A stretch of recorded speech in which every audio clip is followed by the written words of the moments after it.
so I can tell you all day what the point is, but if you give me a story, I'm never going to forget it. And so it is very important that we think about what's the goal of the teaching. So what's the goal? So when you think about the goal, okay, you just think about, okay, where do you want this audience to end up, or what's the goal of this? And then you just kind of reverse engineer it back to where they are now, or where you think they are now. If they're a beginner, you just start from, okay, is there anything in the background, any definitions, things they need to know beforehand?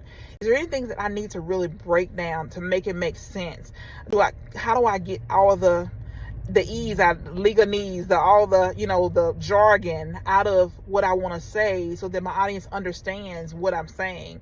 And then I want to think about stories. What stories can I relate to my audience to make this plain, to make this where they understand it, to make this unforgettable, to get the point across? And so I can tell you all day what the point is, but if you give me a story, I'm never going to forget it. And I'll tell you something that really stuck with me.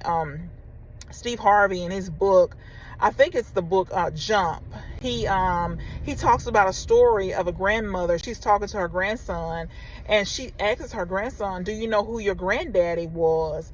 And the grandson said no. And she said, the reason why you don't know who your granddaddy was is because he didn't leave you anything. And so it speaks volumes for me. So what I think about is a man not leaving a legacy for his children.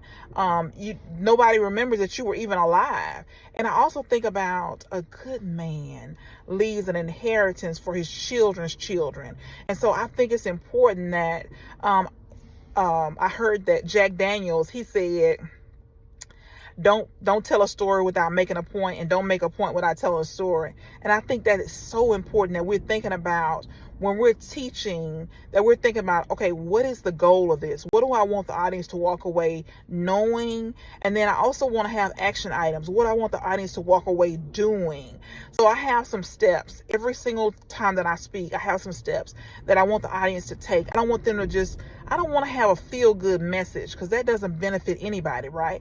Because by the time they walk away and they say, okay, yeah, you did a great talk, you did a great speech, there was no transformation. There was nothing to make this person change. There was no challenge issued. And so, if we're going to teach something, we have to challenge the audience to be different, whether it's mindset, whether it's, actual steps they need to take, but we gotta issue a challenge.